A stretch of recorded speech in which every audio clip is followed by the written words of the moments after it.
سلام، من بالاخره چنل یوتیوبم رو زدم. حالا چرا این کارو کردم؟ اول بذاریم خودم رو معرفی بکنم.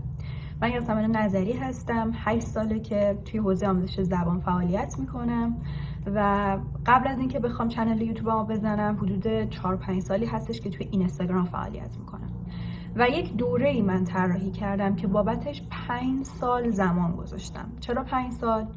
چون که اومدم بهترین منابع و مثلا یه سری کتابا هست، ویدیوهای یوتیوب هستش، یه سری آموزش ها هست، مقاله ها هستش که من اومدم از هر کتابی اون خوبش رو جمع کردم و تبدیلش کردم به یک دوره 0 تا 100 آموزش زبان.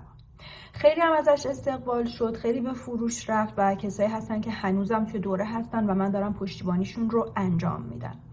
بابت ضبط این دوره اول بهتون بگم که این دوره رو من 2 بار ضبط کردم. یعنی یه بار ضبط کردم، ویدیو رو دوباره نگاه کردم، بازنگری کردم، دیدم که نه، یه سری تکلیف ها باید اضافه بشه، یه سری مطالب باید اضافه بشه. رفتم فایل ها رو ادیت کردم، اومدم دوباره این ضبطش رو توی استودیو انجام دادم. این سری به جای مثلا استودیویی که ساعتی 1 تومن بود، اومدم استودیو رو انتخاب کردم که ساعتی 2 تومن باشه با 2 تا دوربین. خلاصه اینکه خیلی ارتقاش دادم و بابتش میتونم بگم با اپلیکیشنم رو هم که ساختم یه چیزی هلوش 100 خورده‌ای کلاً ضبط این دوره برای من هزینه برداشت. حالا من این دوره رو میخوام توی این شرایط اقتصادی اینجا آپلودش بکنم که همه بتونن ازش استفاده بکنن. فقط تنها فرقی که با کسایی که این دوره رو تهیه کردن اینه که کسایی که این دوره رو هزینه دادن و پول پرداخت کردن بابتش با خود من پشتیبانی دارن. همیشه هر وقت که بخوان من پشتیبانیشون رو انجام میدم و باید تکلیف بفرستن. ولی کسایی که میخوان تو یوتیوب این دوره رو تماشا بکنن اصلا نگران نباشید. دوره خودآموزه، یعنی بدون پشتیبانی من هم شما میتونید دوره رو پیش ببرید. پشتیبانی صرفا برای اینه که تکلیفا رو یکی نگاه کنه و فیدبک بده.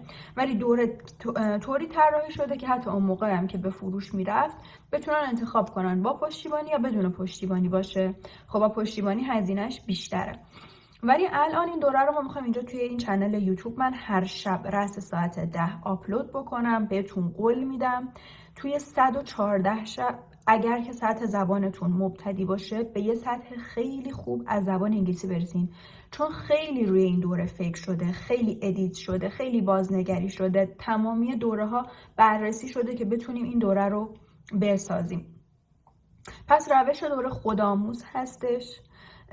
انقدر توش بهتون منابع معرفی کردم، انقدر این دوره منظم هستش که شما نیاز به اینکه کلاس دیگه برید ندارید.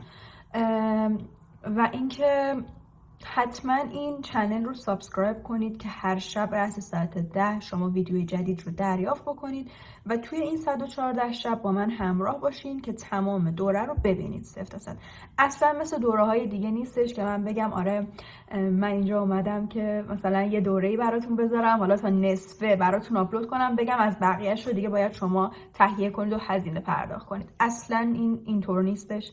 کل دوره به رایگان اینجا برای شما آپلود میشه و شما میتونید استفاده کنید. حتما به دوستانتون که میخوان خیلی هستن که میخوان خودآموز یاد بگیرن اما نمیدونن از کجا شروع کنن، این دوره براشون بهترین دوره است. پس دوستانتون هم که میخوان زبان انگلیسی رو یاد بگیرن حتما چنل من رو بهشون معرفی بکنید و هر شب رأس ساعت 10 منتظر ویدیوی دورمون باشین. از فردا شب این دوره استارت میخوره و اولین ویدیوی سطح مبتدی آپلود میشه. منتظر دوره باشین. حتما سابسکرایب کنید که هر شب بتونید با من پیش برین. Love you and bye.